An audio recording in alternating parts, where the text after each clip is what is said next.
The iron manacles cut deep grooves into Captain David Hayes's wrists as the Zirathi guards hauled him across the scarred battlefield that had once been New Harmony Colony. 3 months of siege warfare had reduced the human settlement to rubble and ash, leaving only the skeletal remains of prefabricated buildings and the fresh graves of colonists who had died defending their new home among the stars. "Move faster, human," growled the guard captain, his pointed ears twitching with impatience. The alien's skin displayed a mottled green-brown pattern that Hayes had learned indicated annoyance or disgust among the Zirathi species. Hayes stumbled but kept his footing, the weight of his failures pressing down harder than the physical chains. As the colonial defense commander, every tactical decision that led to this moment rested on his shoulders. The orbital bombardment, the failed evacuation attempts, the final desperate stand that had cost so many lives. All of it traceable to his strategic miscalculations. "You fought well," said a younger guard, his skin showing cooler blue tones that suggested something approaching respect. "For primitives." The guard captain shot his subordinate a warning look, his coloration shifting to darker hues. "Do not encourage the prisoner, Velkan. They are defeated enemies, nothing more." Around them, the convoy of captured humans stretched for nearly a kilometer, engineers, farmers, teachers, children, all being marched toward the Zirathi transport ships that would take them to face imperial justice.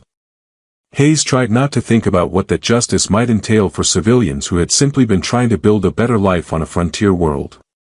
The Zirathi fortress ship dominated the horizon like a metallic mountain, its crystalline towers reaching toward the orange sky of Kepler 442b.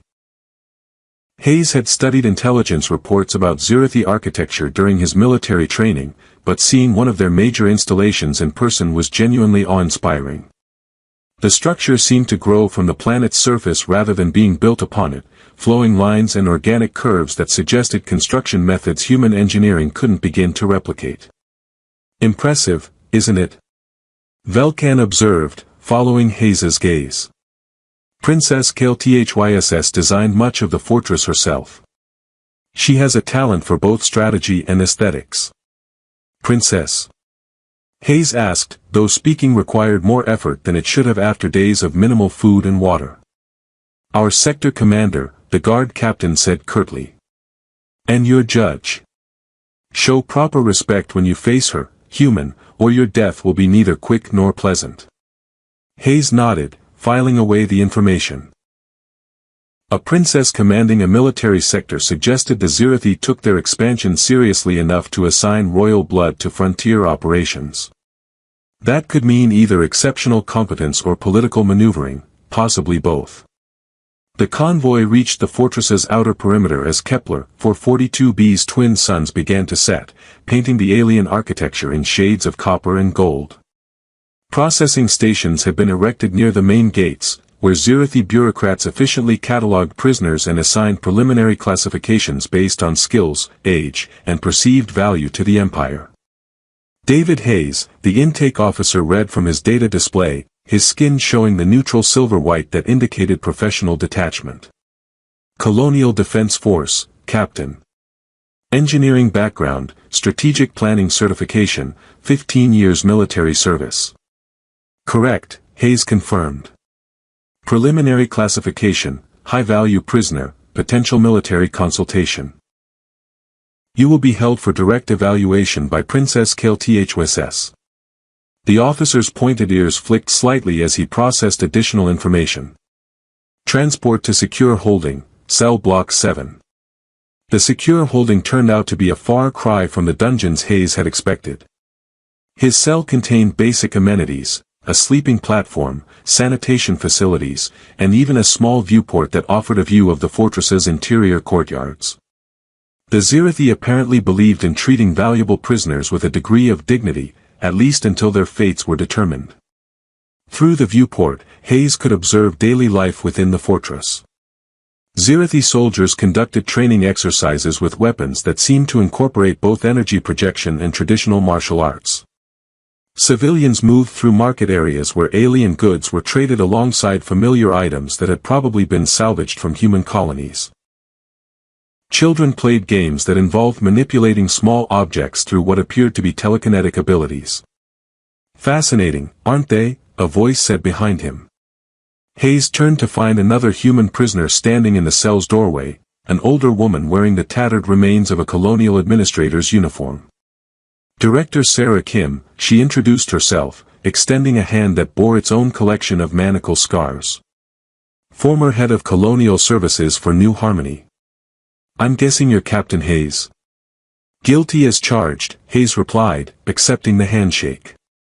I'm sorry about how things ended, Director. My defensive strategy saved as many lives as possible under impossible circumstances, Kim interrupted firmly. Don't carry guilt for tactical decisions made against overwhelming odds, Captain. The Zirathi brought 3 heavy cruisers and 2,000 ground troops against our 400 militia members.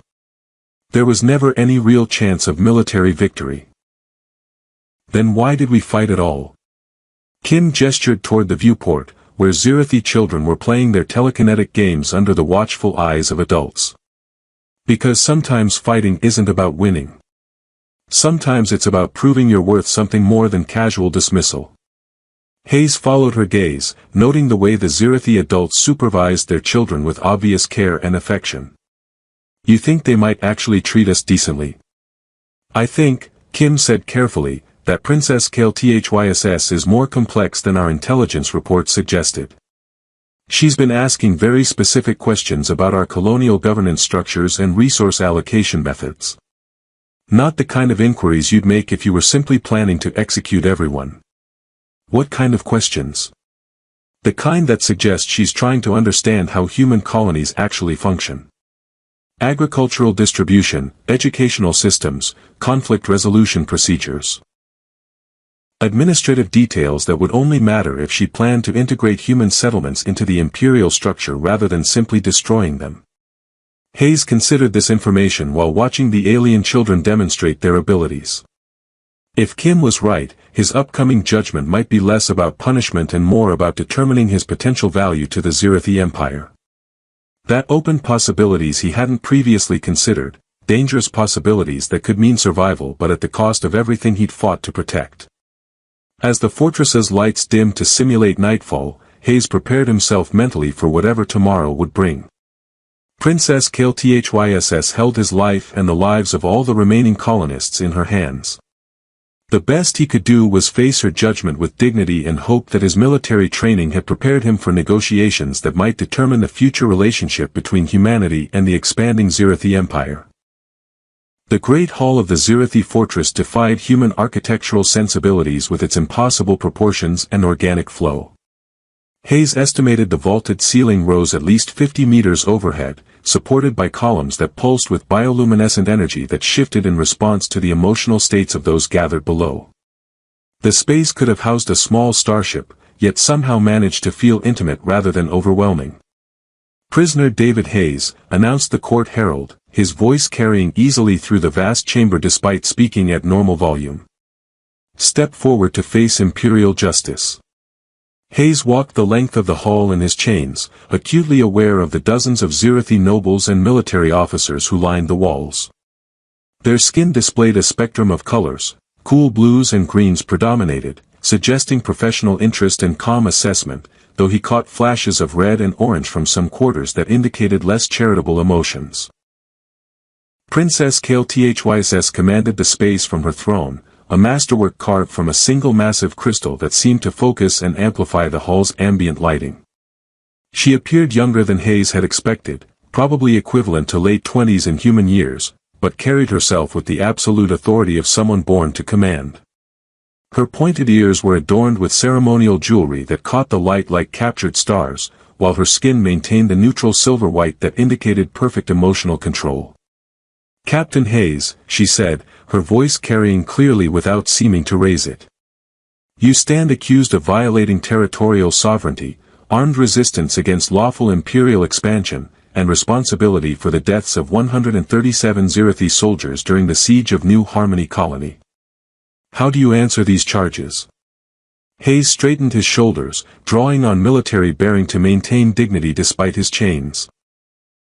Your Highness, I acknowledge that my actions resulted in Zirathi casualties. However, I was defending lawfully established human settlements against unprovoked aggression. My duty required me to protect the lives entrusted to my care.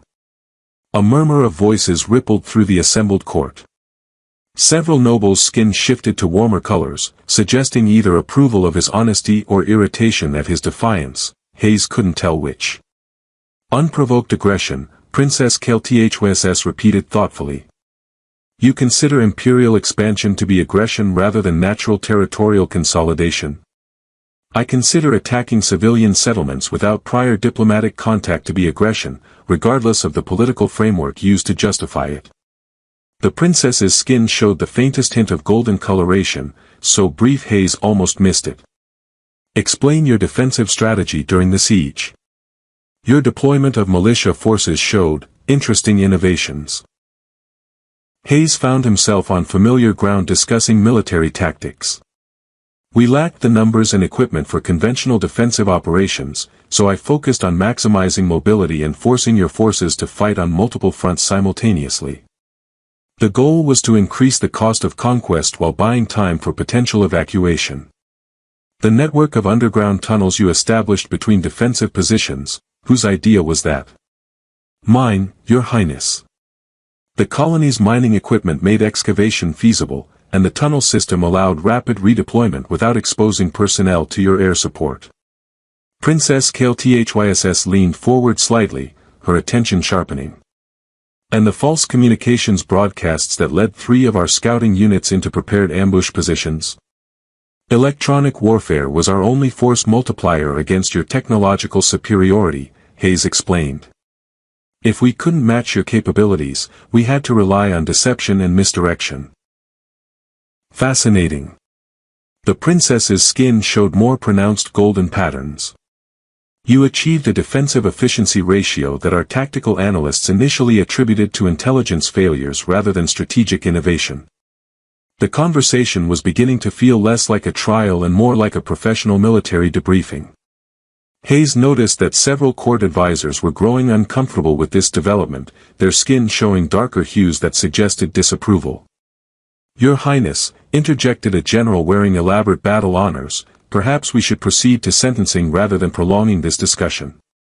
The prisoner's tactics, while clever, do not absolve him of responsibility for Zirathi deaths. Princess Kelthys's gaze shifted to the general, and her skin briefly flashed cooler tones that might have been annoyance. General Thekvar, I will determine the appropriate scope of this evaluation. The prisoner's strategic thinking may have value beyond simple punishment. Value? Another court member spoke up, an older female whose skin showed deep red patterns. Your Highness, showing excessive consideration for human prisoners could be interpreted as weakness by other species in this sector. Or, the princess replied calmly, it could be interpreted as the confidence to recognize useful capabilities regardless of their source. Hayes watched this exchange with growing awareness that his fate was being decided by political currents that extended far beyond his individual situation. Princess Kelthys was clearly interested in his military knowledge, but other court factions favored more traditional approaches to conquered enemies. Captain Hayes, the princess said, returning her attention to him, if you were tasked with defending a Zirathi installation against attack by a technologically superior force, how would you approach the problem? The question caught Hayes off guard. Your Highness, I'm not sure I understand. A hypothetical scenario. Assume you have limited resources, unfavorable terrain, and face an enemy with overwhelming advantages in firepower and numbers. What would you do? Hayes considered carefully before answering. I would focus on denying the enemy their advantages while maximizing my own strengths. Force them to fight on my terms rather than theirs. Make the cost of victory so high that they question whether the objective is worth the price. Even if that meant accepting significant casualties among your own forces. Leadership sometimes requires making terrible choices to preserve something larger than immediate survival, Hayes replied. But I would never sacrifice lives carelessly or without purpose. Princess Kelthys nodded slowly, her skin showing complex patterns that cycled through several different colors before settling back to neutral silver-white. General Thekvar, What is your assessment of the prisoner's tactical capabilities? The general's skin showed reluctant orange acknowledgement. His methods were effective, Your Highness. Unconventional, but effective. Our losses were higher than projected for this type of operation. And his potential value as a military consultant? Considerable, the general admitted grudgingly. Though I question the wisdom of trusting alien tactical knowledge. Princess Kalthyss rose from her throne with fluid grace, her movement commanding absolute attention from everyone in the hall. Hayes felt the weight of history settling around them as she prepared to render judgment that would determine not just his fate, but potentially the relationship between humanity and the Zirathi Empire for generations to come. The silence in the great hall stretched like a held breath as Princess Kalthyss descended from her throne, each step deliberate and measured. The court watched with rapt attention as their ruler approached the chained human prisoner who had somehow transformed his trial into a tactical discussion that impressed even skeptical military advisors. Captain Hayes, she said, stopping just beyond the traditional boundary that separated royal presence from common supplicants, your strategic thinking demonstrates capabilities that could prove valuable to the Empire. However, your actions resulted in significant imperial casualties and cannot go unanswered. Hayes nodded, understanding the political necessity of her words. I accept responsibility for my choices, Your Highness. The question becomes one of appropriate response, Princess Kalthyss continued, her skin showing faint golden patterns that suggested complex mental calculations. General Thekvar, present your recommendation for sentencing. The general stepped forward, his bearing formally correct despite the obvious reluctance in his coloration. Your Highness, precedent and imperial law support only one response to armed resistance resulting in military casualties. The prisoner should be executed as an example to other potential human settlements. A murmur of agreement rippled through portions of the court, while others remained silent. Hayes caught sight of Director Kim among the observers, her expression carefully neutral despite what this recommendation meant for all human prisoners. Your reasoning? Princess Kalthyss asked. Mercy toward humans could be interpreted as weakness by other species in this sector, General Thekvar explained. The Centauri Republic and the hegemony worlds are watching our expansion carefully. Any sign that we lack resolve could encourage resistance movements throughout the region. Valid concerns, the princess acknowledged. Alternative recommendations? Court advisor Zelnara spoke up, her skin showing deep blue patterns that indicated careful political calculation. Forced labor assignments could provide value while maintaining appropriate punishment. The prisoner's engineering background could prove useful in planetary development projects. With respect to the court, interjected Noble House Representative Kexmore, his skin flashing red with obvious agitation, we are discussing the fate of someone who killed Imperial soldiers. Labor assignments suggest their lives have value beyond their utility to us. Their lives do have value beyond utility, Princess Kalthyss said quietly, her words creating a sudden stillness in the hall. The question is whether we are wise enough to recognize that value. General Thekvar's skin showed orange warning patterns. Your Highness, philosophical considerations aside, practical politics demand firm responses to armed resistance. Indeed they do, the princess agreed, moving closer to Hayes until she stood within the formal boundary of personal space, a breach of protocol that made several court members shift uncomfortably. Which is why my decision must consider not just immediate punishment, but long-term strategic implications.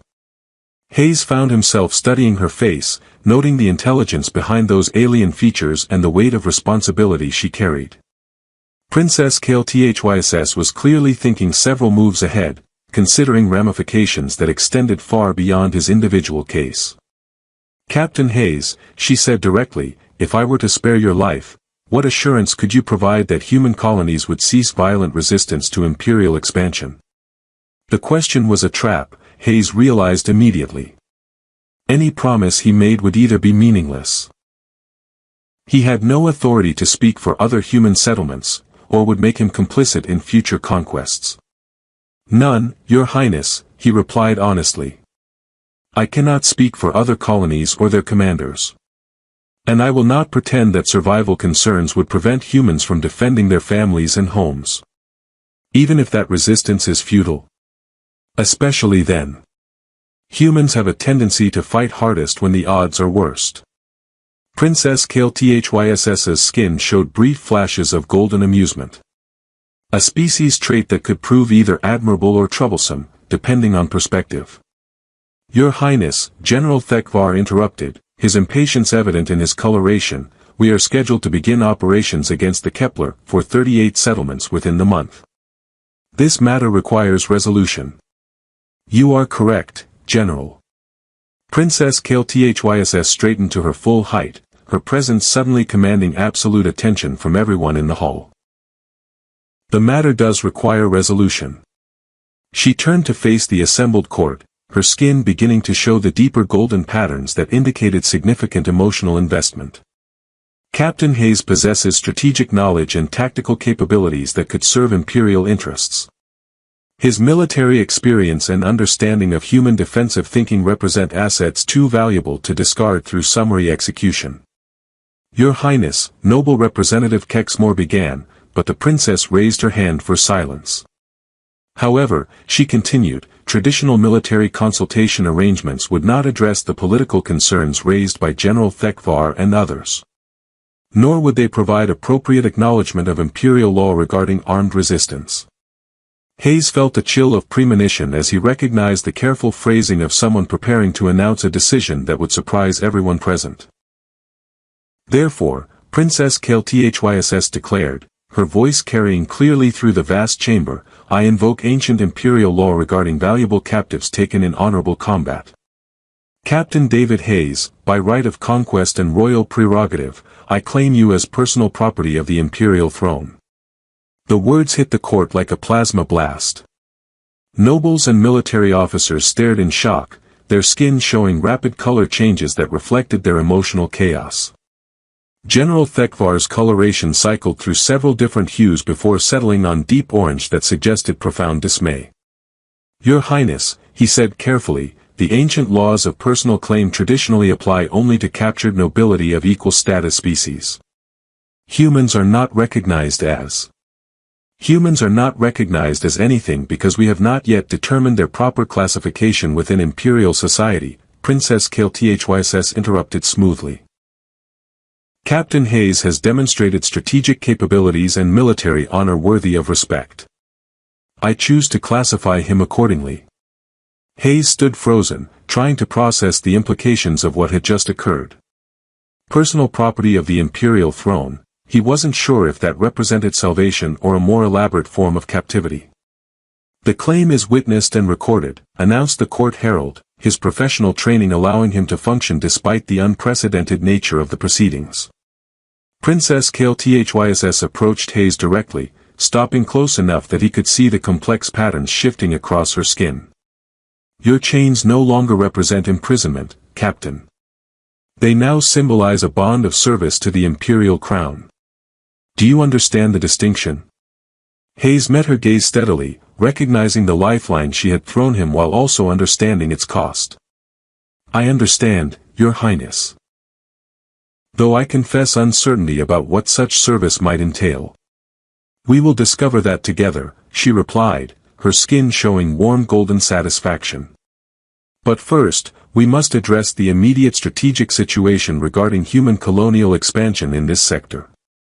As court members began to disperse in obvious confusion and concern, Hayes realized that Princess Kale-Thyss had accomplished something remarkable. She had saved his life while positioning herself to gain valuable strategic intelligence, all within the bounds of imperial law. Whether this represented genuine mercy or simply sophisticated political maneuvering remained to be seen, but for the first time since the siege began, Hayes felt a flicker of hope for both his survival and the future of human-Zirathi relations. The court's dispersal proceeded with the kind of controlled chaos that followed unprecedented political events. Nobles clustered in small groups, their skin displaying rapid color changes as they processed the implications of Princess Kale-Thyss's declaration. Military officers maintained professional composure while clearly calculating how this development would affect their operational planning. Through it all, Hayes remained standing before the crystal throne, his chains feeling strangely different now that their meaning had fundamentally changed.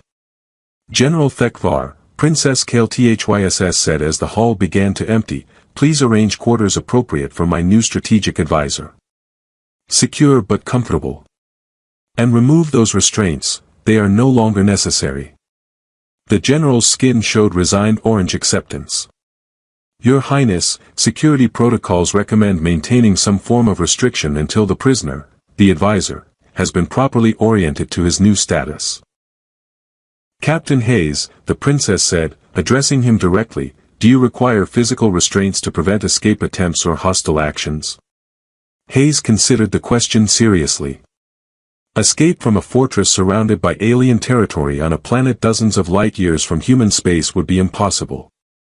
And hostile action against his only protector would be suicidal stupidity. No, Your Highness. I understand my situation clearly enough to recognize that cooperation serves everyone's interests better than futile resistance. Remove the chains, Princess Kalthyss ordered. As the restraints fell away, Hayes felt an unexpected sense of relief that went beyond mere physical comfort. The symbolic weight of captivity had been lifted, replaced by something more complex but ultimately more hopeful. Walk with me, Captain, the princess said, descending from her throne with fluid grace. We have much to discuss regarding your new role. They left the great hall through a side entrance that led to what appeared to be private royal quarters. The corridors here were smaller but no less impressive, with walls that seemed to be grown rather than built and lighting that responded to their presence with gentle illumination. You're claiming me under ancient law, Hayes said as they walked, that was to protect me from the political pressure for execution, wasn't it? Princess Kalthyss's skin showed faint golden amusement. Partially.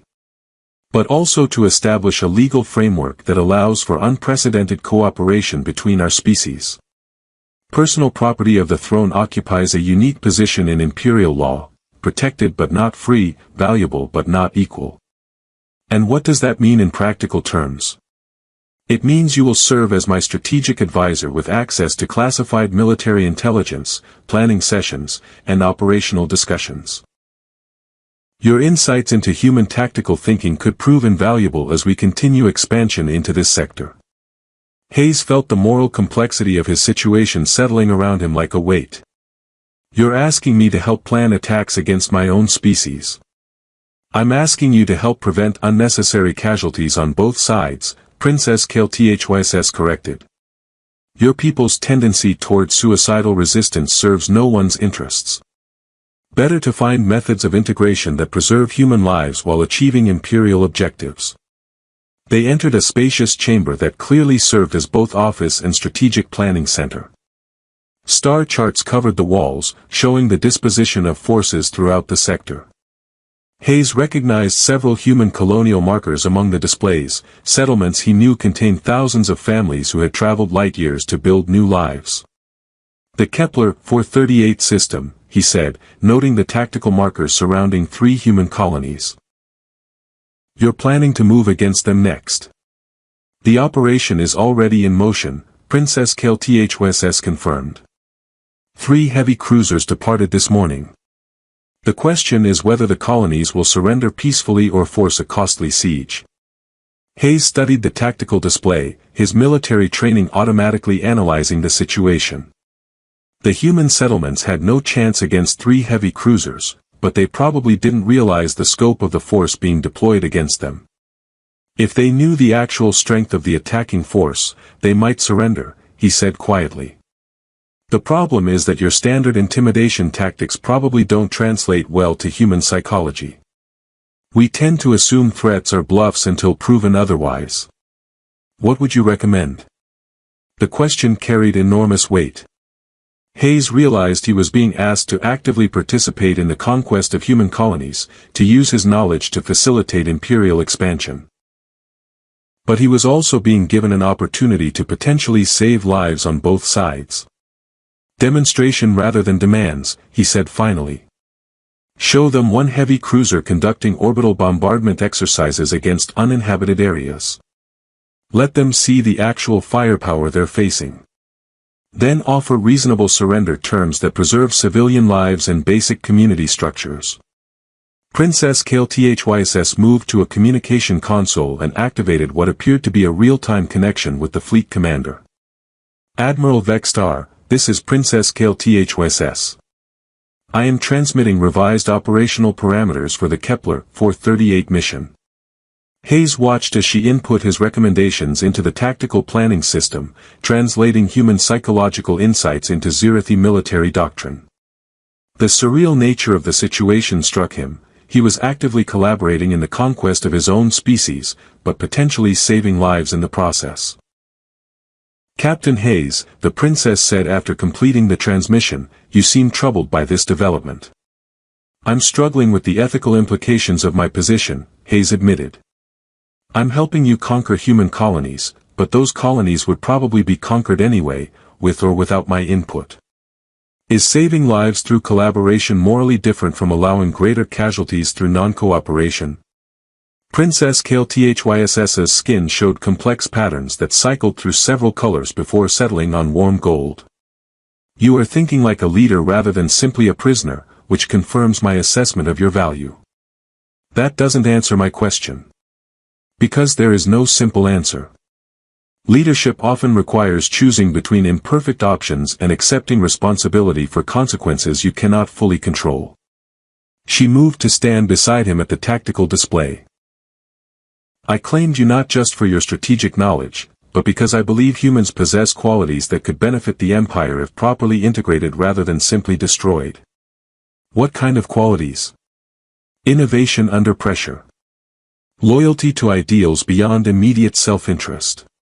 The ability to find unexpected solutions to impossible problems. Her skin showed deeper golden patterns. Your defense of New Harmony demonstrated all of these traits. Hayes studied her profile as she examined the star charts, noting the weight of responsibility she carried and the intelligence behind her strategic thinking. What happens to the other human prisoners? Those with useful skills will be assigned to appropriate positions within the imperial structure. Families will be kept together when possible. Children will receive education that prepares them for productive roles in society. And if human colonies continue to resist, then we will deal with each situation as it arises, hopefully with better understanding of human motivations than we possessed previously. 3 days later, Admiral Vextar's report arrived via secure transmission. The Kepler 438 colonies had surrendered after witnessing the orbital bombardment demonstration, with 0 casualties on either side. The colonial administrators had requested permission to maintain their basic governmental structures under imperial oversight, and their populations were cooperating with integration procedures. Your recommendations proved effective, Princess Galactic observed as they reviewed the reports together. The colonies accepted terms they would have rejected under our previous protocols. Hayes felt a complex mixture of satisfaction and guilt. Lives were saved, but at the cost of human independence. Independence that was already lost the moment our fleets entered the system, the princess replied gently. The question was never whether these colonies would fall, it was how many would die in the process. Over the following weeks, Hayes found himself settling into his role as strategic advisor with growing competence and deepening moral complexity. His recommendations led to peaceful surrenders at 4 additional human colonies, saving thousands of lives while facilitating imperial expansion. But each success felt like both victory and betrayal. Captain Hayes, Princess Galactic said during one of their evening strategy sessions, I need you to understand something. Your value to me extends beyond tactical knowledge. What do you mean?